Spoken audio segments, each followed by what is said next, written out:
ছোট্ট একটা আন্দোলন ধীরে ধীরে সরকার পতনের আন্দোলনের দিকে যাচ্ছে। ছাত্ররা কাল অসহযোগ আন্দোলনের ডাক দিয়েছে। অসহযোগ আন্দোলন কি? আসলে অসহযোগ আন্দোলন করে কি সরকার পতন করা সম্ভব? সরকার পতন সম্ভব? এই অসহযোগ আন্দোলন সম্পর্কে আজ কয়েকটি কথা বলবো।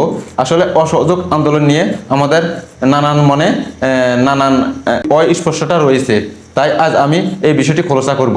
দেখেন, 1952 সাল থেকে এই পর্যন্ত বাংলাদেশে অনেক আন্দোলন হয়েছে।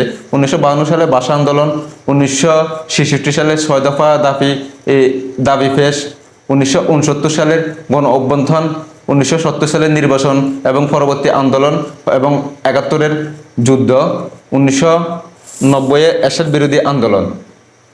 পর্যায়ক্রমে বাংলাদেশে অনেক আন্দোলনই হয়েছে। তবে এত বড় এই ছোট্ট একটি কোটা আন্দোলন এত বড় আন্দোলনে কখনো রূপ নেয়নি। এবং এই কোটা আন্দোলনে যেই লোক মারা গিয়েছে, যারা শহীদ হয়েছেন, শিশু হতে শুরু করে ছাত্র জনতা, সাধারণ মানুষ যেভাবে মারা গিয়েছে, কোনো আন্দোলনেই এত মানুষ মারা যায় নাই। তো অসহযোগ আন্দোলন কি? অসহযোগ আন্দোলন আসলে আপনি আজকে অসহযোগ আন্দোলন ডাক দিয়েছেন, কালকে চাইলে আপনি সরকার পতন করতে পারবেন না, বা কালকে চাইলে আপনি অসহযোগ আন্দোলন বাস্তবায়ন করতে পারবেন না। অসহযোগ আন্দোলন হচ্ছে যে সরকার টিকে থাকবে, সরকার পরিচালনা করতে যেসব কাজকর্ম, সেসব কাজকর্ম বন্ধ করে দেওয়াই হচ্ছে অসহযোগ আন্দোলন। অর্থাৎ ছাত্ররা অসহযোগ আন্দোলনে ডাক দিয়েছে। ছাত্ররা তো অর্থনৈতিক কোনো কর্মকাণ্ডের সাথে জড়িত না, ছাত্ররা চাইলেও সেটা বাস্তবায়ন করতে পারবেন না।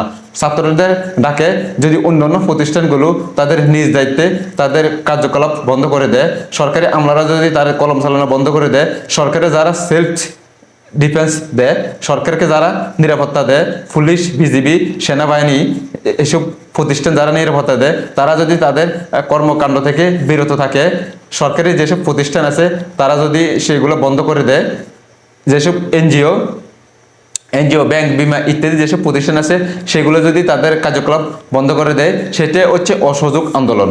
অর্থাৎ ছাত্ররা ডাক দিয়েছে, ছাত্ররা তাদের দিক থেকে তারা তো এখন লেখাপড়া করছে, তারা লেখাপড়া বন্ধ করে দিয়েছে। সেই সাথে সাথে তাদের দেখা দেখি যদি অন্যান্য প্রতিষ্ঠানগুলো তাদের প্রতিষ্ঠান বন্ধ করে দেয়, তাহলে সেটাই অসহযোগ আন্দোলনে রূপ নেবে এবং সরকার বাধ্য হয়ে পদত্যাগ করবে অথবা তৃতীয় কোনো পক্ষের কাছে ক্ষমতা ছেড়ে দিবে। কিন্তু আসলে চাইলেই অসহযোগ আন্দোলন বাস্তবায়ন করা এত সহজ নয়। কারণ আপনি কোনো কর্মকর্তা চাইলেই তার অফিস বন্ধ করতে পারবে না, বা তার কর্মবিরতি দিতে পারবে না। আজকে ছাত্ররা অসহযোগ আন্দোলন দিয়েছে, দেখা গেছে ছাত্রদের দেখাই কালকে একটা প্রতিষ্ঠান তাদের প্রতিষ্ঠান বন্ধ করে দিয়েছে, সেই প্রতিষ্ঠানে দেখা আরেকটি প্রতিষ্ঠান তাদের প্রতিষ্ঠান বন্ধ করে দিয়েছে। তার দেখাই সরকারি কোনো আমলা তার কলম বন্ধ করে দিয়েছে, সরকারি কোনো প্রতিষ্ঠান তার প্রতিষ্ঠান বন্ধের ঘোষণা দিয়েছে। এইভাবে সরকারে পরিচালিত হয় এমন সব কাজ যদি বন্ধ হয়ে যায়, সেটাই অসহযোগ আন্দোলন।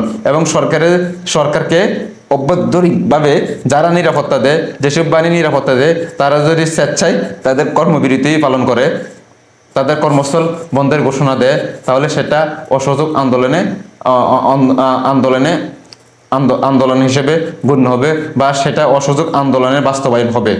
দেখা যাচ্ছে সরকারি দলীয় অনেক এমপি মন্ত্রীরা তখন দেশ ছেড়ে চলে যাবে, সরকার তখন নিরুপায় হয়ে যাবে। তখন সরকারের কথা আর কেউ শুনবে না, সরকারের যে সিস্টেম আছে সে সিস্টেম আর কাজ করবে না, কারণ আমরা তো তাদের কাজ করবে না, তাদের সরকারের নির্দেশ আর মানবে না। তখন সরকার নিরুপায় হয়ে সেই তৃতীয় পক্ষের কাছে ক্ষমতা ছেড়ে দিবে, অথবা সেনাবাহিনীর কাছে ক্ষমতা ছেড়ে দিতে পারে। তো ছাত্ররা কাল অসহযোগ আন্দোলন ডাক দিয়েছে।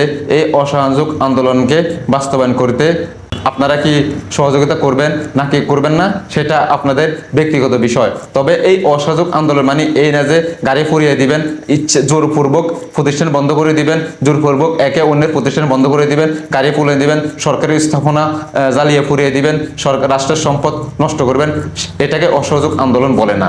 অসহযোগ আন্দোলন হচ্ছে নিজেই কর্মবিরতি দেওয়া, নিজ থেকে নিজের প্রতিষ্ঠান বন্ধ করে দেওয়া, এটাই হচ্ছে অসহযোগ আন্দোলন। কারো ক্ষতি করা, জানমালের ক্ষতি করা, জনগণের ক্ষতি করা, রাষ্ট্রের ক্ষতি করা, রাষ্ট্রের সম্পদের ক্ষতি করা, জনগণের সম্পদের ক্ষতি করা অসহযোগ আন্দোলন না। আরেকটা কথা, আমার একটা ইউটিউব চ্যানেল আছে, সেই চ্যানেলটির লিঙ্ক আমি কমেন্টে লিঙ্ক দিয়ে দিব। আমার এই ইউটিউব চ্যানেলটি সাবস্ক্রাইব করে দিবেন আর আমার চ্যানেলটি ভিডিওটিতে লাইক দিয়ে দিবেন।